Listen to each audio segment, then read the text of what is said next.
Car rien n'est impossible à Dieu. Jésus donne cette parole-là. Rien n'est impossible à Dieu. Il est important pour nous de comprendre que plusieurs limites, plusieurs barrières, plusieurs blocages peuvent s'imposer à nous aussi longtemps que nous les acceptons comme fatalité. Mais dès lors que nous commençons à admettre que c'est à nous que ces choses s'imposent, mais pas à Dieu, nous tournons notre regard vers le Dieu du secours.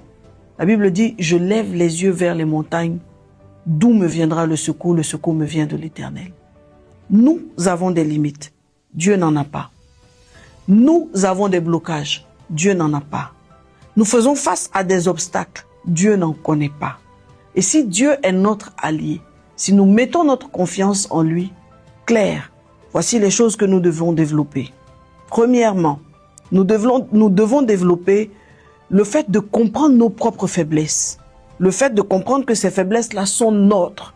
Elles ne sont pas les faiblesses de Dieu, mais elles sont nos faiblesses.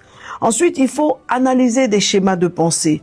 Il faut reconnaître les pensées qui sont des pensées limitées. Il faut reconnaître et les remplacer par des pensées positives et constructives. Il faut aller dans l'action du dépassement, c'est-à-dire sortir de sa zone de confort, visualiser de nouveaux objectifs. Et il faut maintenant se tourner dans la prière.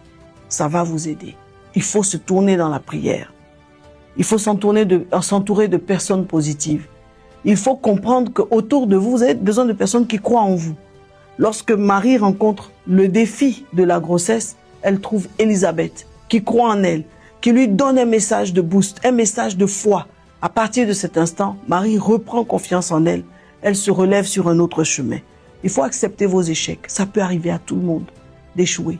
Ça peut arriver à tout le monde de se tromper. Ensuite, ce que vous devez aussi comprendre, c'est que vous devez faire confiance à Dieu.